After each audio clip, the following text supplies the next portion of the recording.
This is Capitol View with your host, Jesse Tenor.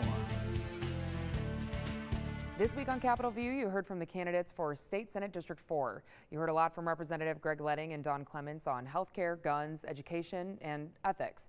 But there's a lot we weren't able to show you on TV, including extended discussions of the proposed red flag law and a heated discussion on campaign finance. Here's the entire legislative forum for the candidates for Senate District 4 in a web exclusive.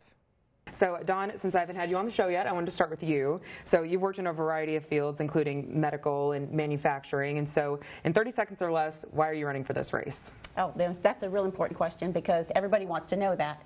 They want to know, hey, why are you in this race? And the most important reason I'm in this race is because my big skills are leadership, compassion, and grit. And in my compassion area, I work with the robotic students at Gearhogs. Now, what is that? That's 9th through 12th graders. And what I do is I work with them to build them. They build computers, and they build robots, and they compete, and it's awesome. It's a lot of fun. However, then they come out, and they have leadership skills, right? Leadership skills, and they have strong skills in networking, and they have skills when they get out of college, high school. I want to get that back in the schools. That's the main reason I'm running, is because I want to get that back into our schools so we have skills training, and then also we have 70% of our workforce in Arkansas is low income and low skilled. And with the skills training center here, that would make a huge difference for us in Arkansas and in Fayetteville. So the main reason I'm running is to get higher paying jobs, reforms to education, and sustainable government.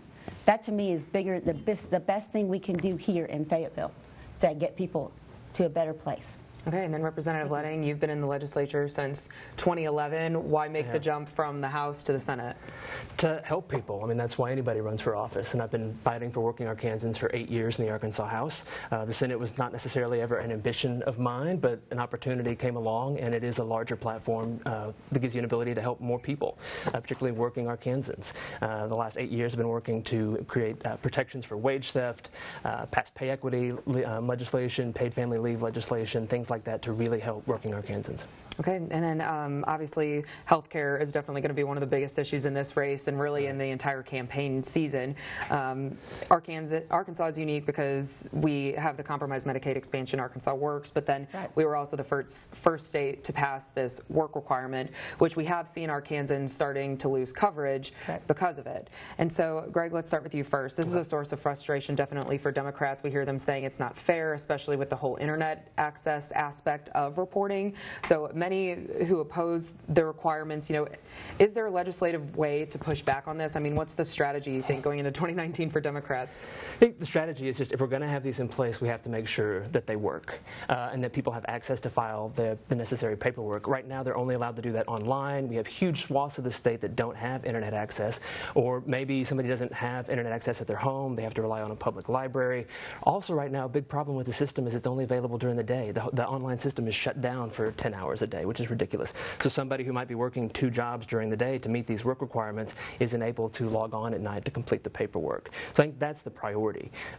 We definitely want people to work, but we have to make sure that this doesn't unfairly kick somebody off. Sometimes it might just be a matter of somebody getting laid off or a business folding, and in some parts of the state, there isn't necessarily the economic opportunity that we have here in Northwest Arkansas. So another job might not be so easily found. Don, Republicans have been arguing, though, that the work requirement is doing exactly what they hoped it would. Looking from the outside in right now, how do you think that the implementation has been rolled out? Well, I can tell you my personal experience. I actually had someone 2 days ago that got a letter, and that's the only notice they got. So I would have to agree with my opponent here that, yes, we have done this, but we have not done it correctly and rolled it out as well as we could. And as far as the work requirement, I tend to agree with the governor that we need to have that. We need to have a work requirement because that gets people to a better place to reach their full potential. We want to get them off of Medicaid. I also think there might be a better way as well. When we're talking about getting people skills and training center, getting them a job but giving them a waiver for the first couple years so that they can get their wages up and they're not knocked off their Medicaid. I don't think we've talked about that before, but that's one of the things I think would work here.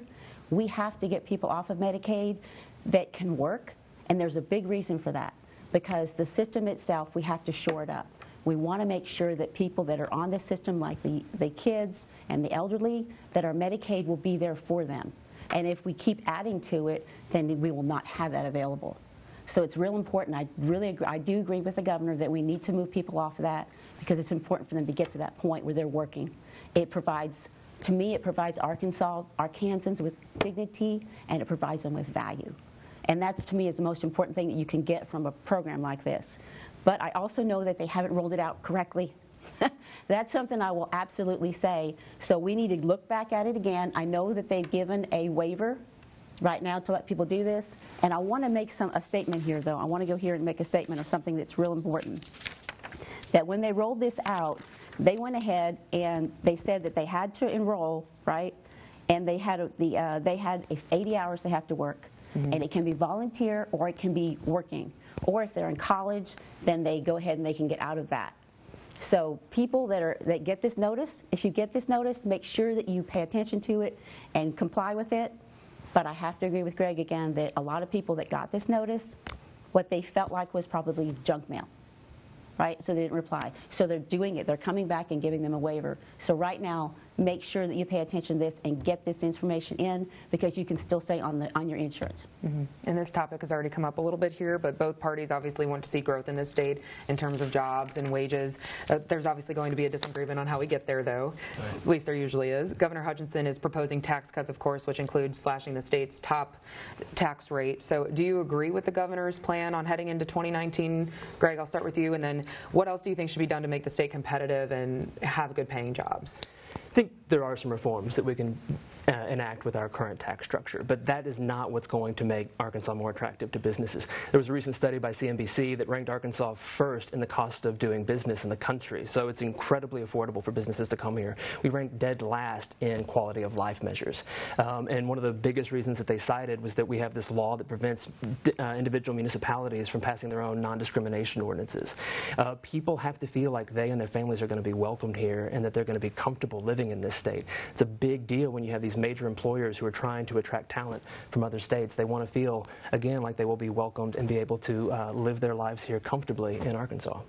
Going off of that, is that something that you would propose in 2019? I know that Fayetteville has done that as a city, right? Yeah. Absolutely. If we could repeal that particular law and if we could expand our state's Civil Rights Act of 1993 to include some other areas of protection, I think those would be two great steps that we could take to make the state more attractive to businesses. Don, you agree with the governor about the work requirement. What about his priority now to slash the state's top income rate? And then what else can we do for jobs? I know you mentioned a little bit now, but... The governor, I think I tend to agree with him. He is cutting taxes, but it's not just the top people. So you have to know that even the federal level, it's not the top people. And I would definitely, unlike my opponent, I do not agree that the best way to get jobs and to create the economy and grow it is to go and run with legislation that a lot of the legislation, actually a lot of legislation my opponent has put out, about 70% of it has been dead on arrival. So this is another piece of legislation that I believe will have no pull and there's no demand, no outcry for this. What people are saying to me, because I've been out there talking to them for several years, is they want to make sure that we're addressing the issue that is keeping people from getting their wages up, right? We have a lot of people that they earn about $10 an hour. You can't make a living here and have a family if you have that type of income. So looking at a skills training center, that would be a much better way for people to get their skills up, and the employers have them pay for that, to bring that in, not the government, but have the employers do that. And I've been working with them for a couple years now, and it works.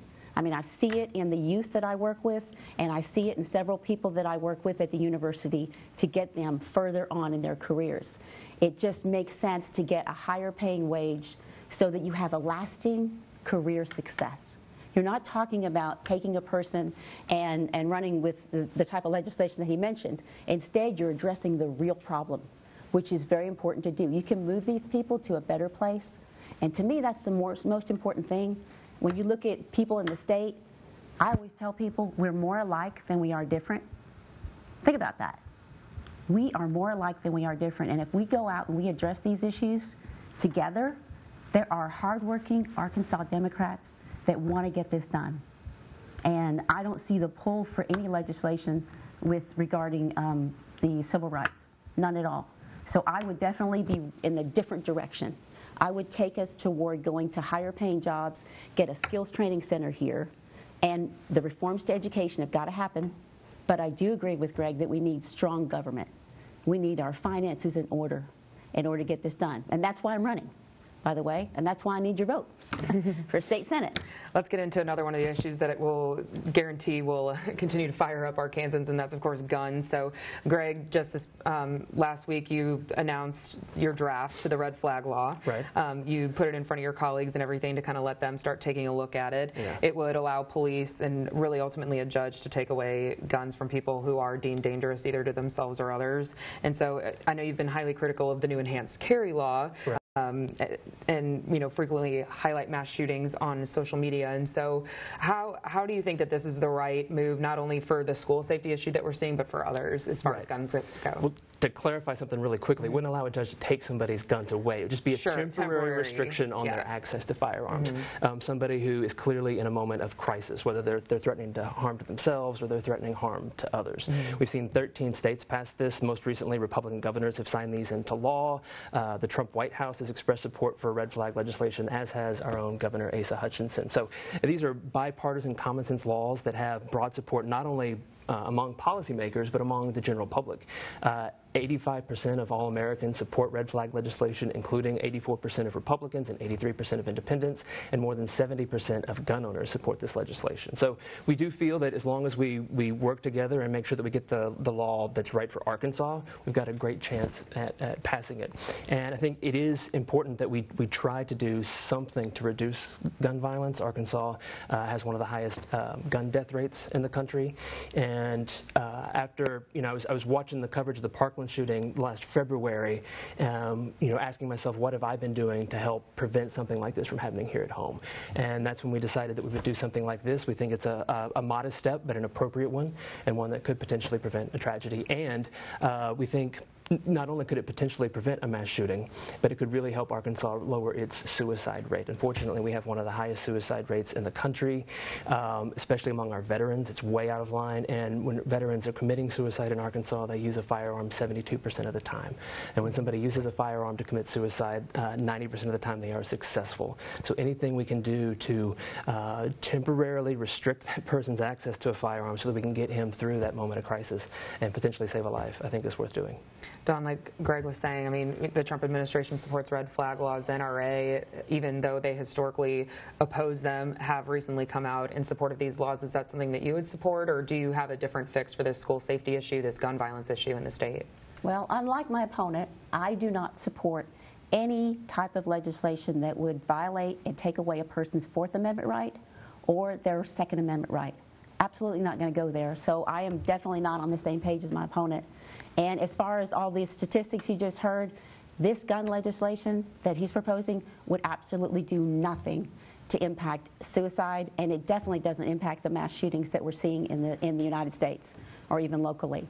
And the reason I'd say that is because that's what the data has shown to be true, and that's what it's held out to be true. But before I go any further, I will say that this issue, I listened to my opponent talk about it, and everything he just said was what I heard before when you all covered it. And I can tell you this, he also mentioned that we had no support, and it doesn't have any support in the House or the Senate, and it's going to be dead on arrival.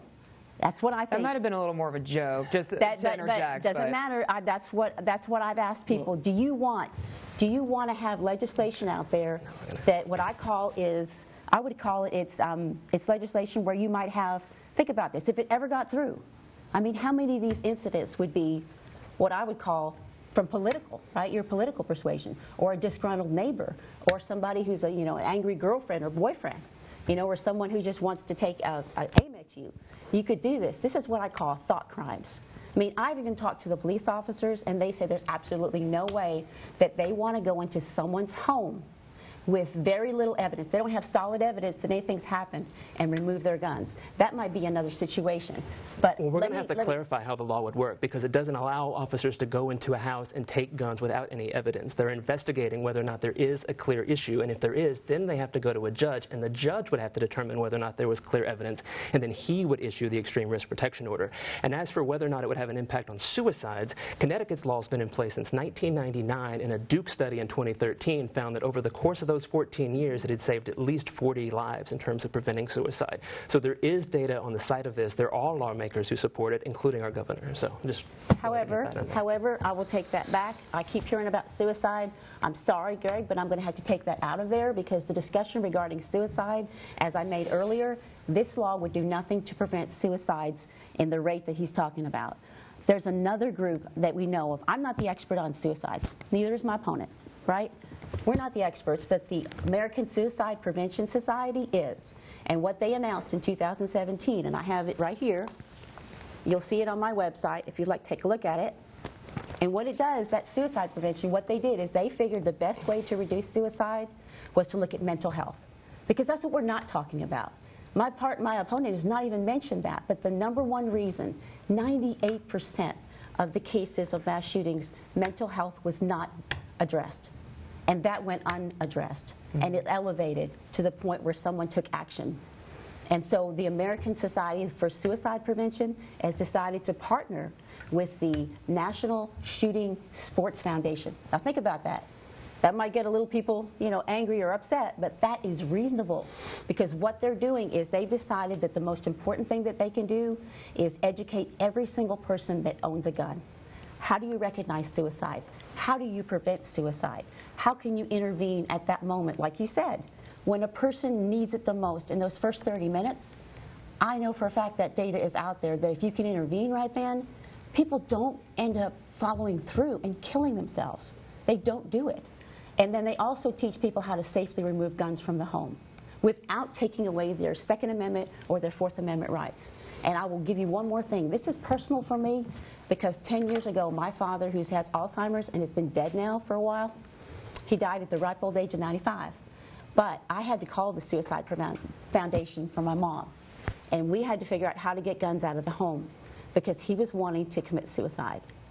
He had lucid moments, and anybody who has dealt with Alzheimer's know that.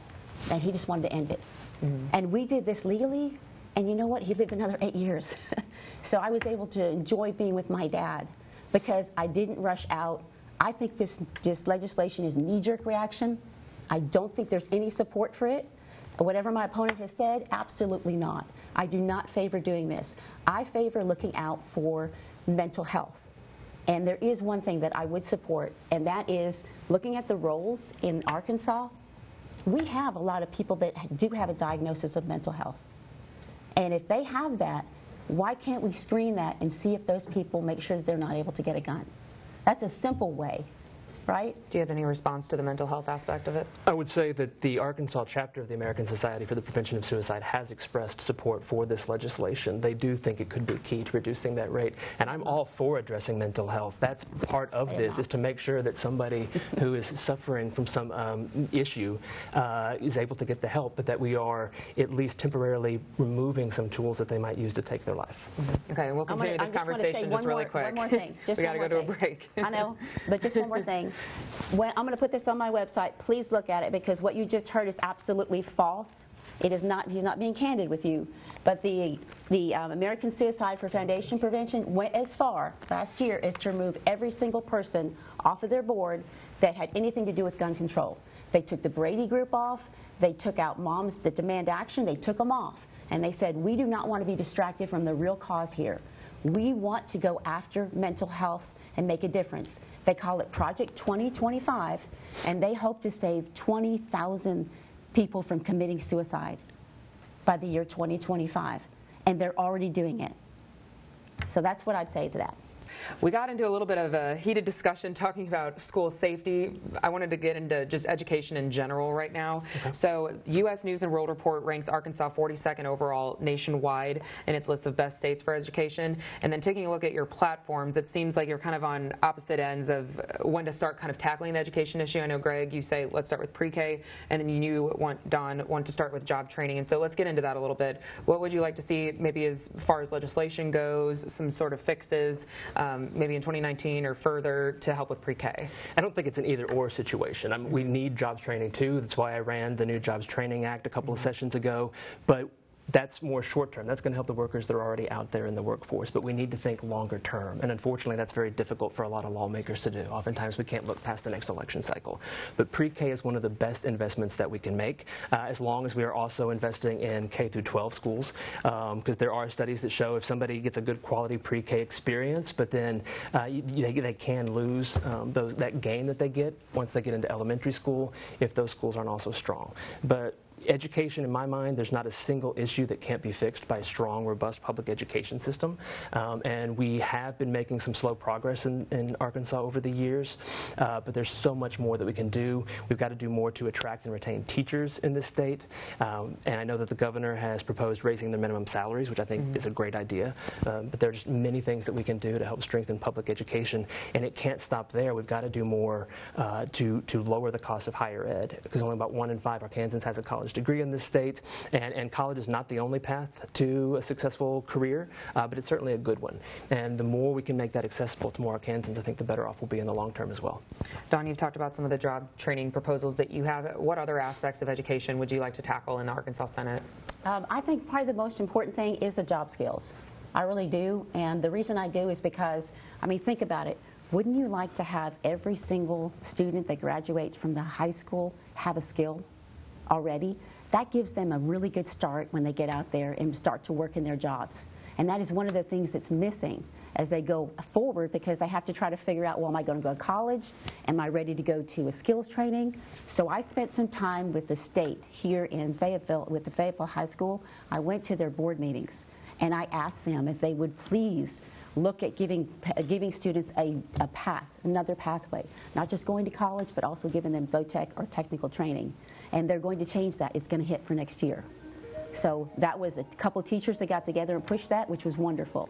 But the other part of education, I have 3 kids that have been through the high school, okay? I can't say anything really bad about our high schools here, but I cover the whole state in what I do in my work. So I see a lot of differences in schools. And the school, what I hear from them, that's me. And now we're not hearing that.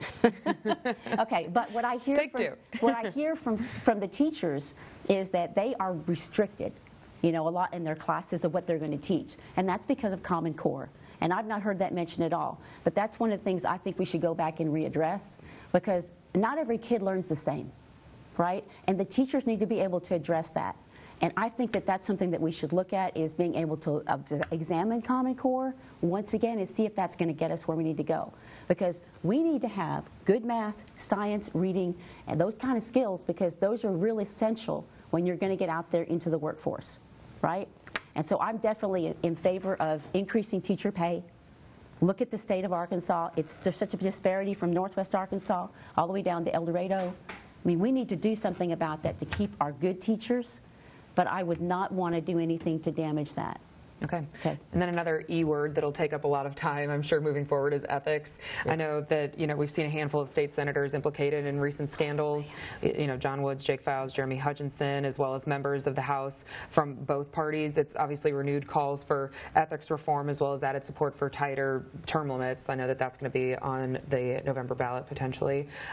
So moving forward, since you guys are both not in the Senate and the Senate is working on its own package right now, what would you like to see be done? Don, let's start with you. For ethics and also term limits? Are we looking at both for ethics moving forward? Okay, with ethics moving forward, well, first off, you have to just admit that it's both sides. It's nonpartisan issue. Sure. It's just something that happens, and to me, there's not enough transparency. I was really, really taken aback when I learned that the House broadcasts everything to the people, and the Senate doesn't. Why is that? They're working on that. Why is that? So that would be legislation that I think would be really good for me to run. If you vote for me, put me in the state Senate. But I think we should be able to watch all that they do down there, because they work for us. The legislator, the Senate, the House, we, the taxpayers, send them down to work for us. And so I think as far as the ethics goes, they have had some major problems with that. And I will tell you, in my line of work, there are no gray lines. There are none. And I don't know if this would be well received or not down there in the State House, but in my line of work, it's an independent group that evaluates a infraction. If something happens, you don't get to talk to someone you know or involved in anybody that's in that part of that group, like they did with this latest ethics. The Senate group came in and made these decisions. That would never happen in my line of work. It's an independent group makes the decision, and all you get is a phone call that says you violated this and you're fired. And that's the way it should be, I feel. If there's an ethics violation, it needs to go to an independent group and not have the same people make that decision. But like I said, this is an issue that's impacted both sides, and they sat down and they did come up with some decent rules that will get us, but we need to look at this. This is something that's going to come up, I think, again, as soon as it hits the legislative session in 2019.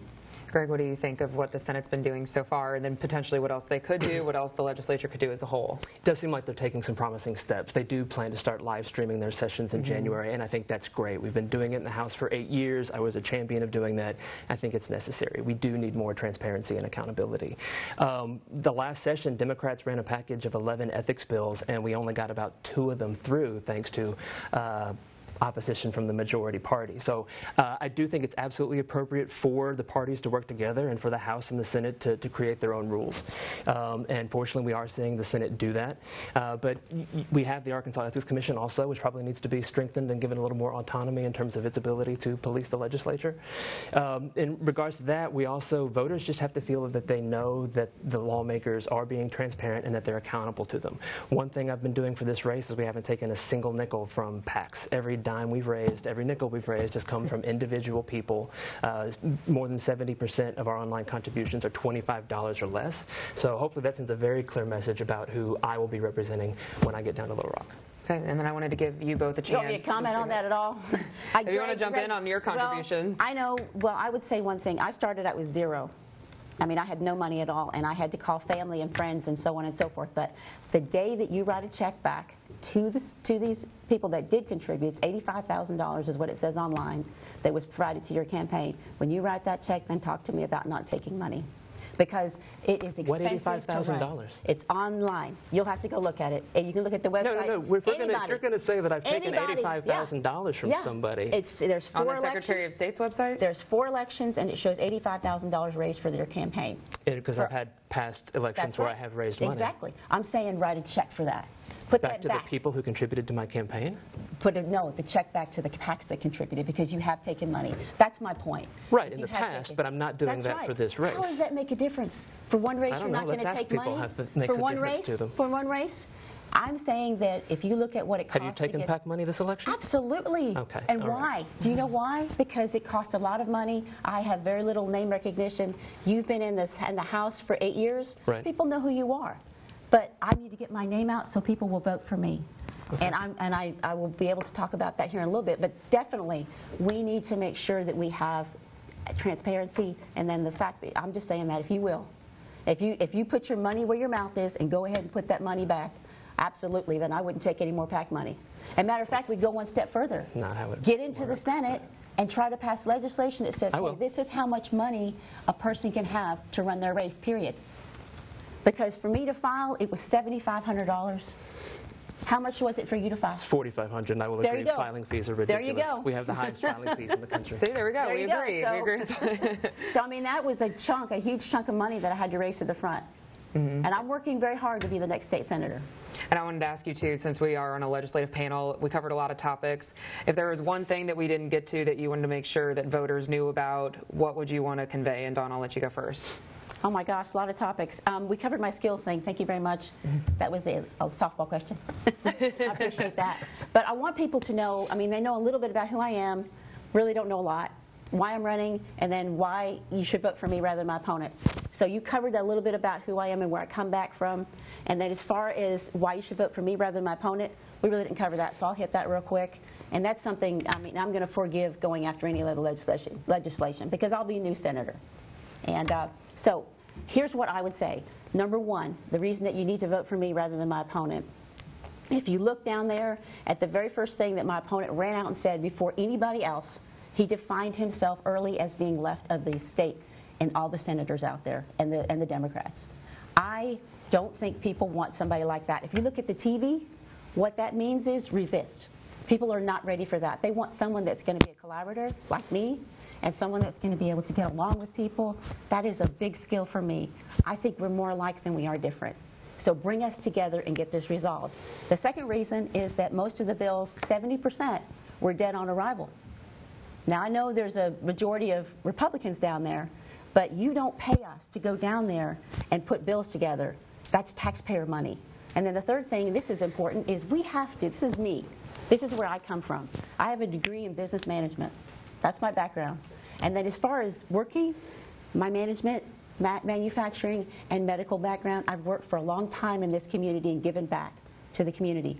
You have to have a good relationship with a lot of people. And the business community, you've got to have a solid working relationship with them. Every single credit or rating score that I see from my opponent is a 50% or less, right? 58% is one of them, so it's a D or an F.